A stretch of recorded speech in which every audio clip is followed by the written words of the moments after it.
નગર પ્રાથમિક શિક્ષણ સમિતિના ચોથા વર્ગના કર્મચારીઓની દરખાસ્ત સભામાં મંજૂર। વર્ષોથી પોતાને કાયમી કરવા અને બીજા મળવાપાત્ર લાભો વિશે લડત આપી રહેલા વડોદરા મહાનગરપાલિકા સંચાલિત નગર પ્રાથમિક શિક્ષણ સમિતિના ચોથા વર્ગના કર્મચારીઓની દરખાસ્ત આજની સભામાં મંજૂર થતાં કર્મચારીઓમાં ખુશીની લહેર જોવા મળી હતી। છેલ્લા 35 વર્ષ ઉપરાંત 570 જેટલા કર્મચારીઓ વિવિધ મુદ્દાઓને લઈને આંદોલન કરતા આવ્યા છે, ત્યારે છેલ્લા મહિનામાં તેઓ હડતાલ પર બેસી ઉગ્ર દેખાવો પણ કર્યો હતો। તેઓની માંગણી હતી કે અમારા મુદ્દાને લઈને દરખાસ્ત સભા લાવવામાં આવે, ત્યારે સભામાં દરખાસ્તને લાવવામાં આવી હતી અને આજે મળેલી સભા તેને મંજૂરી આપતા હવે તેઓને કાયમી સહિતના લાભો મળવાનો માર્ગ મોકળો થયો છે। ત્યારે કર્મચારીઓ આજે મીડિયા સમક્ષ પોતાની ખુશી વ્યક્ત કરી હતી, તો કેટલાક કર્મચારીઓની આંખોમાં હર્ષના આંસુ પણ જોવા મળ્યા હતા। જ્યારે તમારા સમર્થનમાં આજે પરિણામ આવ્યું છે, સભામાં દરખાસ્ત મંજૂર થઈ છે। ચોથા વર્ગના કર્મચારી આજે કાયમી થઈ ગયા છે। 40 વર્ષની લડત એમની પડી છે। બધાનો મીડિયાવાળાનો ખૂબ ખૂબ આભાર।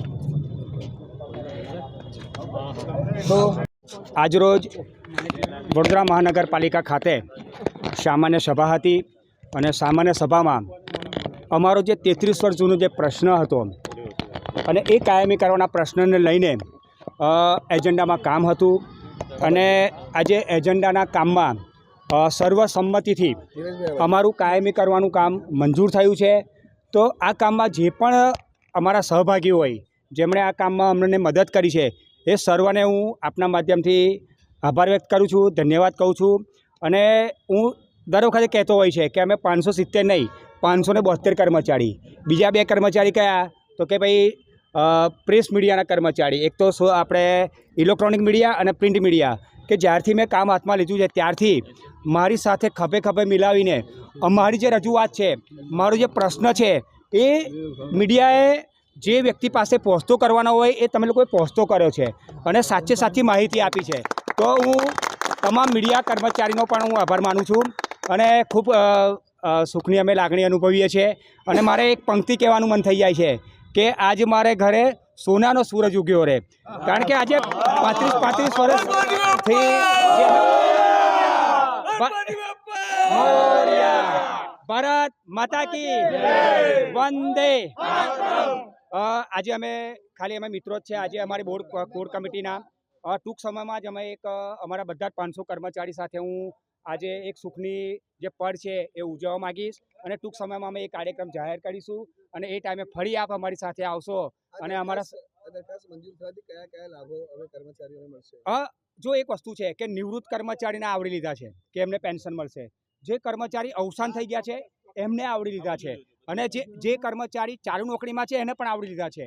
ફક્ત અને ફક્ત ખાલી અમે એરિયર જતું કર્યું છે।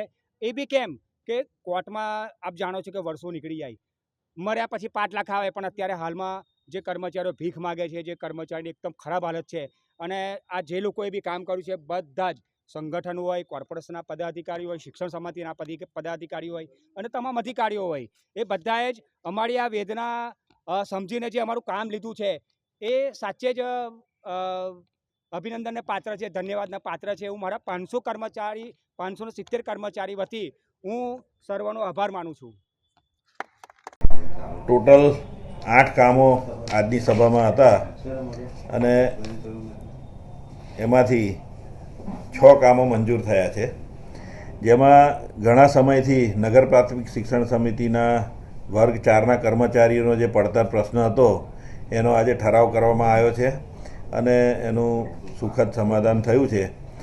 આમાં નગર પ્રાથમિક શિક્ષણ સમિતિમાં જે ફરજ બજાવતા વર્ગ 4ના કર્મચારીઓ છે એમને 3/3/92થી 1 વર્ષના પ્રોબેશન પીરિયડ પૂર્ણ થયા તારીખ 3/3/93થી ગુજરાત મુલકી સેવા નિયમ 2002ના નિયમો અન્વયે નેશનલ વાર્ષિક ઇજાફા મુક્ત કરી સુધારેલ પગાર પંચો મુજબ આ ઠરાવ થયા તારીખથી પગાર બિલમાં આકારણી કરવી।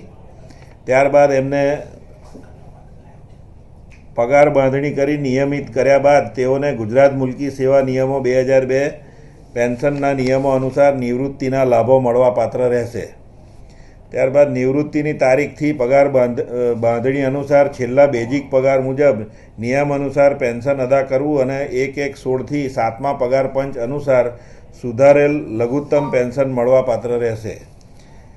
આ ઠરાવ થયા તારીખ પહેલાં ચાલુ નોકરી દરમિયાન મૈયત થયેલા હોય તેઓને ગુજરાત મુલ્કી સેવા નિયમ 2002 પેન્શન અન્વયે કુટુંબ પેન્શનરની વ્યાખ્યા મુજબ કુટુંબ પેન્શનરને કર્મચારીના અવસાનની તારીખની પગાર બાંધણી અનુસાર છેલ્લા બેઝિક પગાર મુજબ નિયમ અનુસાર કુટુંબ પેન્શન અદા કરવું અને 1/16 થી 7મા પગાર પંચ અનુસાર સુધારેલ લઘુત્તમ પેન્શન મળવાપાત્ર રહેશે. તેમજ કુટુંબ પેન્શનર હયાત હોય તેમને ગુજરાત મુલ્કી સેવા નિયમો 2002 અન્વયે નિયમ અનુસાર કુટુંબ પેન્શન અદા કરવું અને તારીખ 1/1/2016 થી 7મા પગાર પંચ અનુસાર સુધારેલ લઘુત્તમ પેન્શન મળવાપાત્ર રહેશે. આમ વિવિધ એમને ફાયદા થાય એ રીતનો આ ઠરાવ કરી અને આજે આ એક પ્રશ્ન ઉકેલવામાં આવ્યો છે. અને વિષય નંબર 5માં કલમ 40 મુજબ નોન ટીપી એરિયા સૂચિત ટીપી 54 ગોરવાની નવી નગરી રચના તૈયાર કરવાની મંજૂરી માગેલ છે, પરંતુ આ નોન ટીપી એરિયા ગોરવા આજે ઘણું બધું બાંધકામ થઈ ગયું છે. એમાં આ ટીપી મંજૂર કરવા માટે અત્યારે રસ્તા રેસા જે નાના છે એ મોટા થાય, રોડ મોટા થાય અને લોકોની સુવિધા માટે આ કામ થાય એના માટેનો આ ઠરાવ કરવામાં આવ્યો છે, જે મંજૂર કરવામાં આવ્યો છે. ત્યારબાદ વિષય નંબર 6માં નગર રત્ના યોજના નંબર 19 માજલપુરમાં સરસ્વતી કોમ્પ્લેક્સથી અલવા નાકા સુધી 15 મીટરનો રોડ 24 મીટર કરવા અને ગુજરાત નગર રત્ના શહેરી વિકાસ અધિનિયમ 1976ની કલમ 71 હેઠળ વેરિએશન કરવાની કમિશનર તરફથી દરખાસ્ત જે આવેલી એ દરખાસ્ત પણ મંજૂર કરવામાં આવી છે. ત્યારબાદ વિષય નંબર 7માં જે સમર્પણ સોસાયટી છે તાંદલજા, એમાં હયાત 9 મીટરના રોડને ટીપી રોડમાં ફેરફાર કરવા તથા 24 મીટર ટીપી રોડથી સમર્પણ સોસાયટીના આંતરિક 9 મીટર રસ્તા સુધી FP 14 અને FP 93 વચ્ચેનું પાર્કિંગ રિઝર્વેશન રાખવાની વિવિધ જે દરખાસ્ત હતી એને પણ આજની સભામાં મંજૂર કરવામાં આવી છે. અને શહેરના હિતમાં અને નાગરિકોના હિતમાં આજે ખૂબ જ સારી રીતે સભા ચાલી છે અને ખૂબ જ હેલ્ધી ડિસ્કશન થયું છે. આગામી દિવસોમાં શહેરના વિકાસ માટે આ રીતે જ અમે વિકાસના કાર્યો કરતા રહીશું. કયા 2 કામ નામંજૂર થયા છે? 8માંથી 6 કામ મંજૂર થયા? એ ઉપરની નામંજૂર એકે નથી થયા, પણ ઉપર જે 3 કામ હતા એ અમીબેન રાવતે જે પ્રશ્નો પૂછેલા એ વિષયના હતા, એટલે એ તો વિષયક બાબત છે, એટલે કામ નહોતું એ.